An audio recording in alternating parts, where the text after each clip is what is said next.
Bienvenue sous les lambris de la librairie, votre espace feutré pour le grand pas de côté. Installez-vous, nous vous retrouvons ici le 2e et le 4e dimanche du mois pour une échappée, ou même loin de votre couette et votre canapé. Vous vous sentirez heureux comme un chat. Alors, l'épisode du jour est un peu... Alors, je vais pas dire compliqué, challengeant pour moi à vous expliquer. Pourquoi ? Parce que c'est typiquement le genre de sujet qui me fait vriller en tant que femme, mais je sais que si je m'emballe trop, la vidéo va sauter sur YouTube parce que je vais dire des mots interdits. Donc, ayez un peu de compassion envers moi et vous comprendrez pourquoi. Et je ne dois pas m'énerver trop fort, mais c'est compliqué. Alors, le titre aujourd'hui que je vous mets en avant, c'est vraiment un livre exceptionnel dans la programmation des épisodes du podcast, à savoir que c'est un livre du XXe siècle, écrit par un homme, sur un sujet, alors non pas féminin, mais malheureusement féministe, parce que normalement ça devrait être du droit humain de base, mais en tout cas, c'est le livre qui s'appelle « Ton corps est à toi ». Ton corps est à toi, pas d'Alice Coffin, mais de Victor Margueritte. Alors, qui est Victor Margueritte ? Victor Margueritte, c'est ce qu'on appellerait à l'heure actuelle un allié. Mais c'est pas n'importe qui, c'est un auteur qui fait partie des grands auteurs de son époque. Et aujourd'hui, pourquoi il a été un peu oublié ? Tout simplement parce que en 1927, on lui a retiré sa Légion d'honneur. Pourquoi on lui a retiré sa Légion d'honneur ? Tout simplement parce qu'il a osé défendre le droit des femmes. Il a écrit un texte juste avant qui s'appelle La Garçonne. La Garçonne, c'est quoi ? C'est l'histoire d'une femme qui utilise la sexualité comme un moyen d'éducation d'elle-même, de se réapproprier son corps et d'aimer son corps. Donc autant vous dire que ça a été compliqué pour lui. On vous remet dans le contexte de l'histoire du Ton corps est à toi. On est dans l'entre-deux-guerres. En 14-18, tous les hommes étaient à la guerre, forcément, ce qui fait que les femmes ont pris le contrôle de toute la société, par défaut, parce que les hommes n'étaient plus là. Donc, elles ont travaillé au champ, travaillé dans les usines, elles se sont occupées des enfants quand elles en avaient, elles ont vraiment tenu la société à bout de bras. Les hommes se battaient, les femmes gardaient le fort. Vraiment, on est vraiment là-dedans. On est dans le trauma, effectivement, de la Première Guerre mondiale, de toutes les gueules cassées, de la mortalité. Enfin, c'est vraiment... comment dire ? La France est un cimetière à ciel ouvert. Il n'y a pas d'autre mot. On est vraiment dans cette énergie-là. Ce qui fait que, une fois que les hommes sont revenus, donc en 18, on va dire 19-20, il y a eu ce qu'on appelle un backlash, à savoir que les femmes vont retourner à la maison. Sauf que les femmes, elles ont découvert la liberté, elles ont travaillé, et en fait, on leur reprend quelque chose. On leur avait pas demandé leur avis quand les hommes sont partis à la guerre, on leur avait pas demandé vous êtes prêtes ou vous êtes prêts pas. Elles ont pris les choses en main, et on leur redemande pas leur avis quand la guerre est finie, et on les met de côté. Et là, elles doivent abandonner en fait leur liberté, et surtout, elles doivent redevenir des poules pondeuses. Je m'explique. Tout le monde est mort. Pendant la Première Guerre mondiale, il n'y a plus d'hommes, il n'y a plus d'enfants, il n'y a plus de soldats. Donc, une des premières, alors je ne vais pas dire une des premières lois, mais quand même une loi, la loi de 1920, interdit, il y a une loi stricte qui interdit de parler de la contraception. Donc en gros, ce livre-là, le livre, donc Ton corps est à toi, c'est une déclaration de guerre contre l'État, qui, de l'État qui considère en fait que les utérus sont des stocks de munitions. Vous voyez, pourquoi ce livre me fait réagir autant ? C'est qu'en 1927, on parle de repeuplement. En 2026, on parle de réarmement démographique. Il y a un siècle, mais il y a les mêmes idées pourries qui nous a pris, à savoir que les femmes et les utérus sont des outils de production nationale. Et ça, c'est juste pas possible. Et en fait, Victor Marguerite, vraiment, c'est un allié. Et dans ce livre-là, donc déjà, encore une fois, sur son livre précédent de la Garçonne, donc il perd la Légion d'honneur pour outrage aux bonnes mœurs. Et là, ce livre-là, le livre de Ton corps est à toi, ça dénonce la déshumanisation. On parle d'une enfant. Alors, pour ne pas être striké, et j'admets que j'ai pas envie de faire des heures de montage derrière parce que je veux garder en fait je veux garder le flow. Je vais faire un peu des circonvolutions pour pas dire de mots interdits par nos chères plateformes, mais c'est l'histoire d'une enfant, parce qu'à 16 ans, on n'est pas adulte, et on est une enfant, on est encore en pleine construction. Une enfant qu'un homme a décidé de soumettre, de se servir, et d'oublier totalement son consentement, et de laisser gérer les conséquences derrière. Et là, en fait, Victor Marguerite, en fait, utilise pas le prétexte, mais l'histoire de Spirita, évidemment en plus avec un nom pareil, pour dire qu'en fait dans toute cette histoire, ça n'a jamais été une citoyenne, ça n'a jamais même été un être humain, ça a été une unité de reproduction qui a été punie quand elle veut reprendre le contrôle. En fait, dans cette histoire en fait, où Victor Marguerite, qui est un génie et qui est vraiment d'une puissance, c'est que il demande pas pardon à Spirita. Il va pas s'excuser auprès de Spirita. Par contre, il va demander des comptes à l'État et de tout, et des comptes à la société. Il explique dans ce bouquin-là que la morale bourgeoise n'a qu'un but, c'est une machine à broyer les pauvres et spécifiquement les femmes. Donc là, pour remettre dans le contexte, Spirita est une gamine, donc de 16 ans, qui est, faut le dire, qui est très important pour l'histoire, qui est une fille d'émigrés. Pourquoi je précise ? Parce que ça va avoir des conséquences en fait sur la structure de la psyché maternelle. En fait, donc Spirita, comme toutes les gamines pauvres et filles d'émigrés, travaille. Elle travaille dans les jobs saisonniers à l'époque, comme elle fait pour aider sa mère qui est mère solo. Un jour,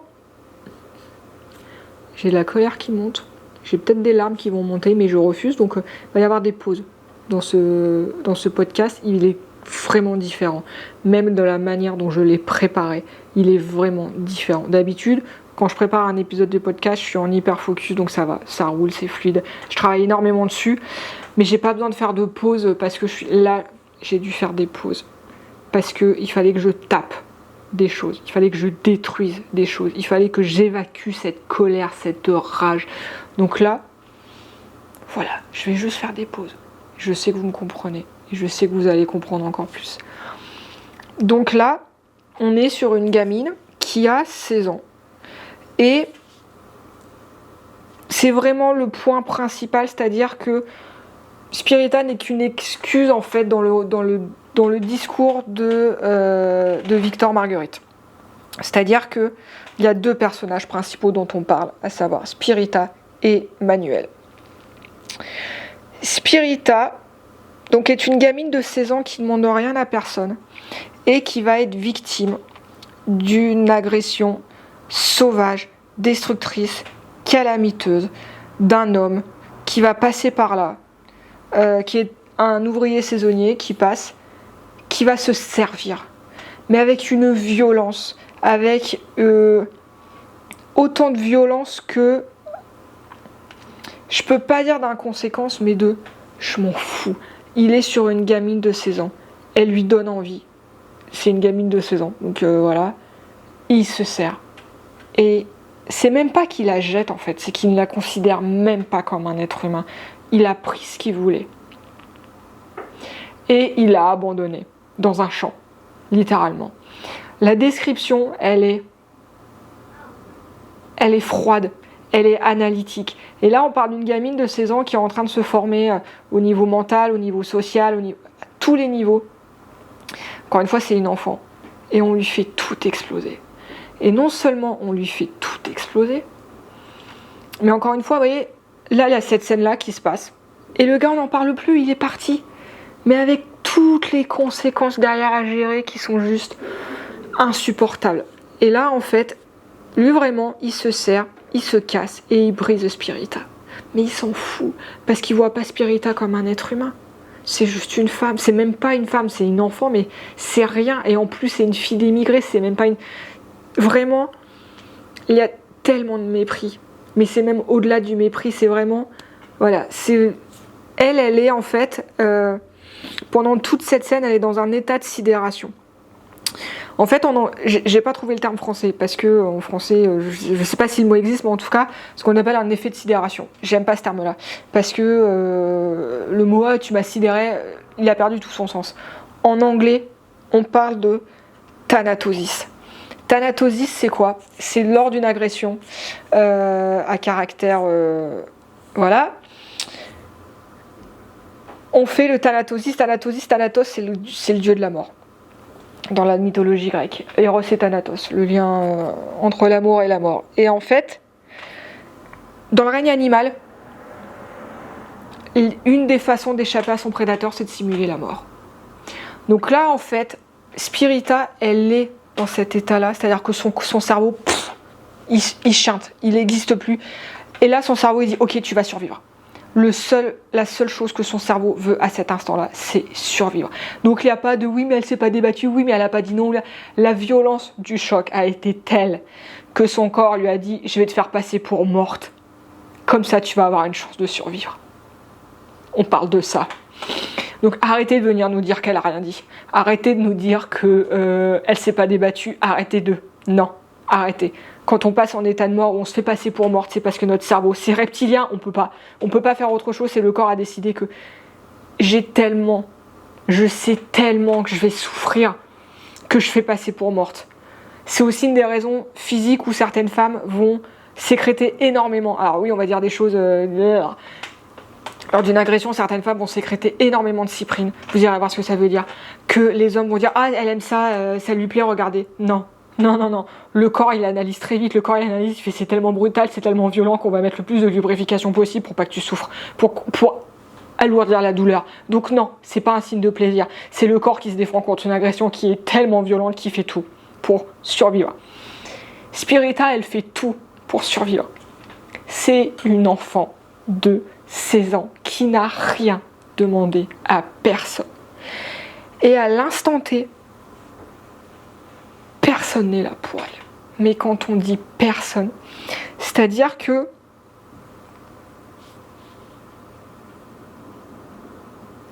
une fois que l'agression est passée, en gros qu'elle recommence à respirer, je ne vais même pas dire qu'elle vit, parce que là elle vit plus, hein, elle est plus là, la Spirita d'avant, il y a un avant et un après. Elle est capable de dire ok, elle sent le corps de l'autre sur... elle est dans une... Elle a conscience, mais son cerveau il est loin. Pourquoi est-ce qu'il est en sécurité? C'est pas elle qui se fait agresser, c'est son corps, c'est pas elle. Il y a vraiment cette dissociation d'une intensité que vous ne pouvez pas comprendre. Il faut l'avoir vécu. Et en fait, mais elle pleure même pas, parce que elle est pas là. Elle est en sécurité, c'est son corps qui souffre, c'est pas elle. Elle est pas là. Et là, qu'est-ce qu'elle fait? Comme tout enfant, parce qu'à 16 ans, on n'est pas adulte, on est enfant, on est encore mineur, on est encore en construction. Bah, elle va voir maman. Parce que ça reste une enfant et que quand on a un problème, on va voir maman. Et en fait, je vais pas dire contre toute attente parce que malheureusement ça arrive encore beaucoup et trop souvent. Sa mère la rejette. La déshumanisation de Spirita elle a commencé à l'instant T où son agresseur l'a vue. À partir de ce moment-là, elle n'existait plus en tant que Spirita. Elle va voir sa mère qui découvre effectivement la faute. La faute. Et en fait, elle la console pas. Pas une seule seconde, ça lui vient l'idée de se dire on a agressé mon bébé. Elle, en fait, elle pense. Je l'excuse pas, je la pardonne pas, j'analyse assez froidement, j'essaie.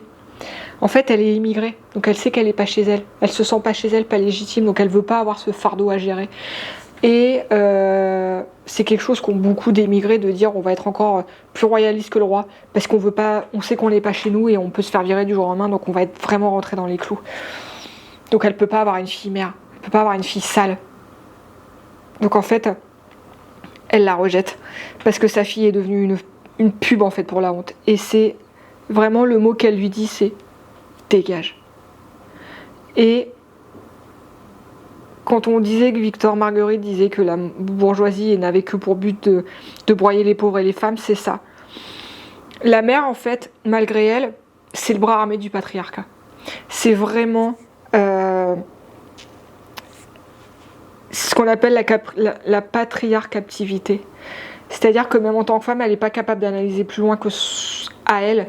Et elle se dit, mon Dieu, qu'est-ce qui va m'arriver à moi ? Je veux pas. Je peux pas. Et elle préfère que sa fille soit à la rue ou soit morte plutôt que de devoir gérer une fille dont l'enfant n'a pas de père et est issu d'une agression. Dans sa tête, en fait, c'est une violence systémique donc, du patriarcat et de la patriarcaptivité dont vous n'avez pas conscience. Beaucoup de femmes n'ont pas de conscience. C'est pour ça que je les appelle les patriarcaptives.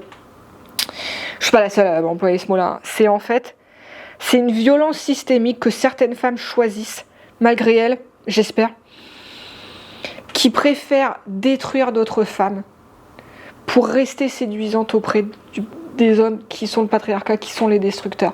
C'est un biais cognitif qui est d'une puissance et d'une violence et d'une destruction. Donc là, au lieu de réagir en tant que maman, normalement les mamans ça nous protège. Et là en fait,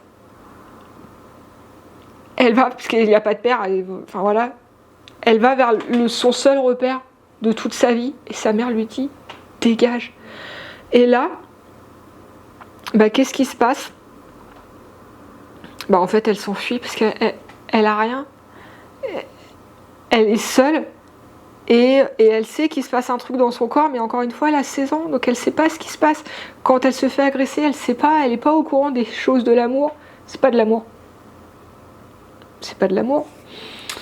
Donc, elle est toute seule. Sa mère l'a abandonnée. Son corps est détruit. Son âme est détruite. Il n'y a plus rien. C'est un zombie.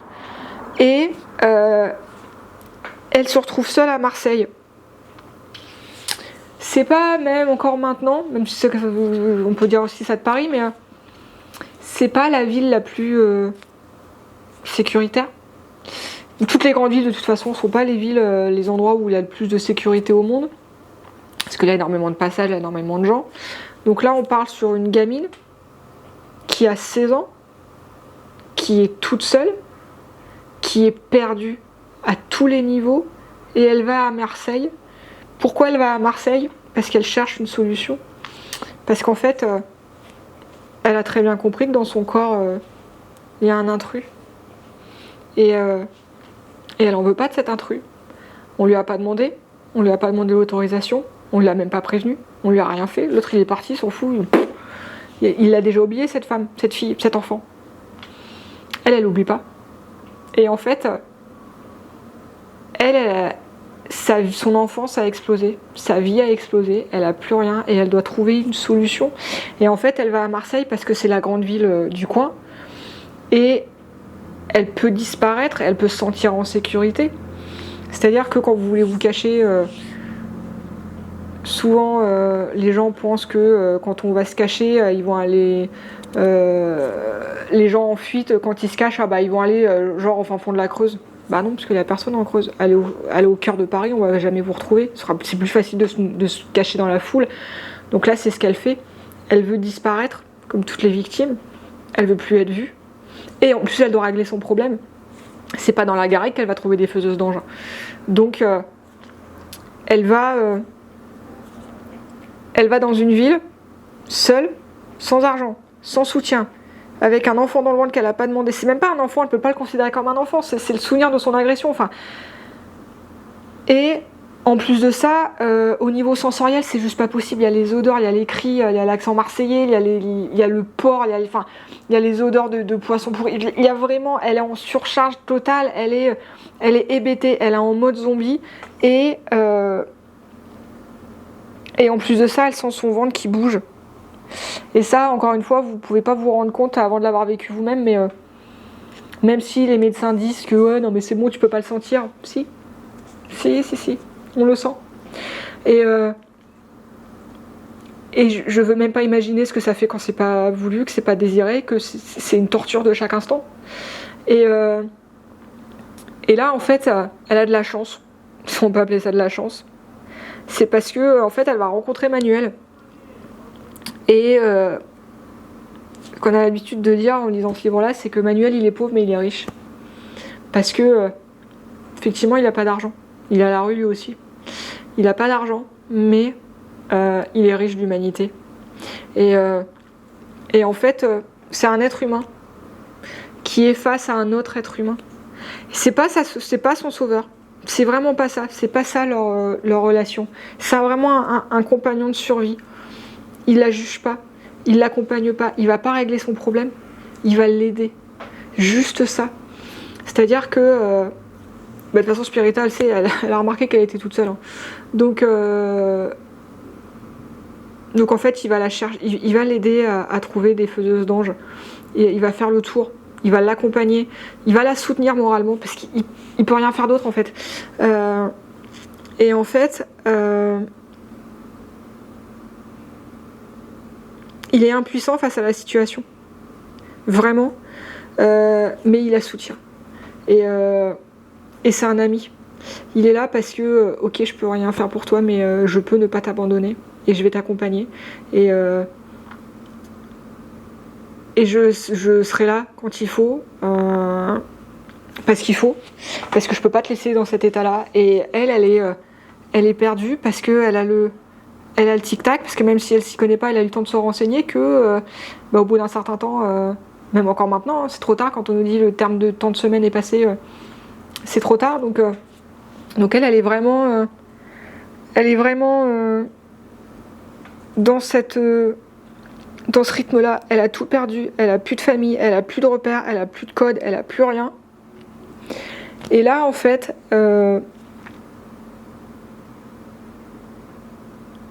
dans le livre, arrive le moment où elle rencontre enfin une faiseuse d'anges. Sauf que ça a pris trop de temps. Et que là, en fait, la faiseuse d'anges lui dit en fait, c'est trop tard. On ne peut plus rien faire. Et là,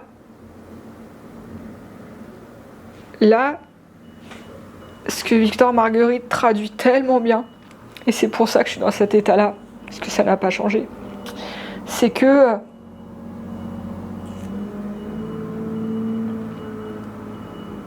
c'est la faillite de la société globale. C'est vraiment un abandon de la société. Là, on est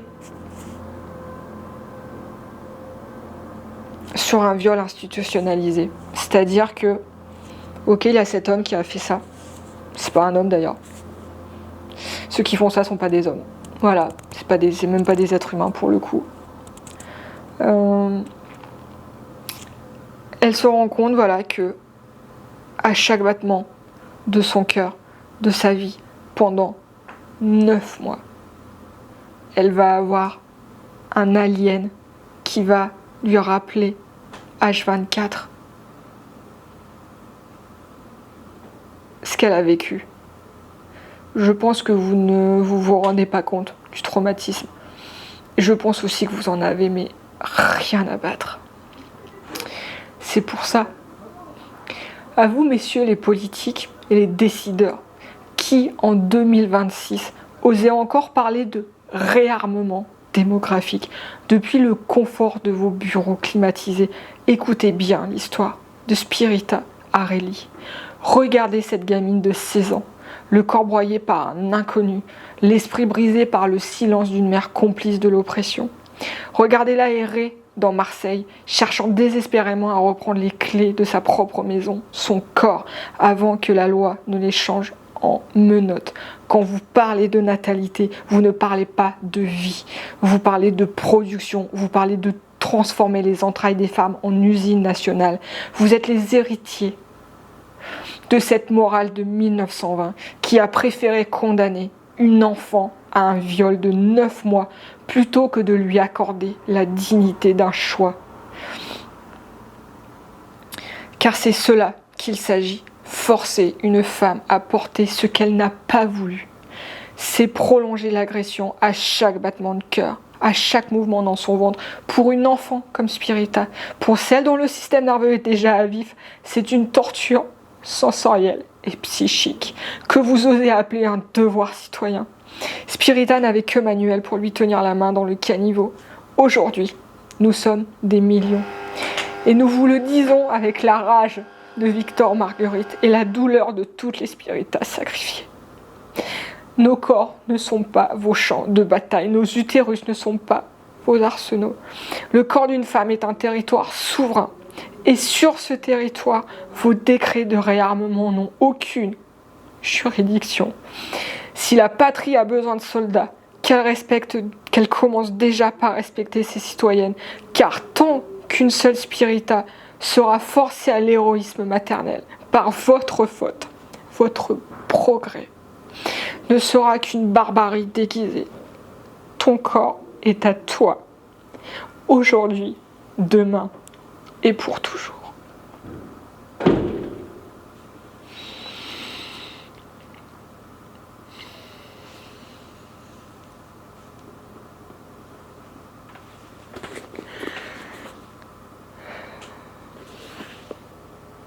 Il vous attend. N'oubliez jamais la leçon des livres. Lire est un acte de survie et votre esprit est un territoire que vous seul protégez. Prenez soin de vous. Rendez-vous le 2e et le 4e dimanche du mois pour notre prochain refuge dans votre librairie de Lille.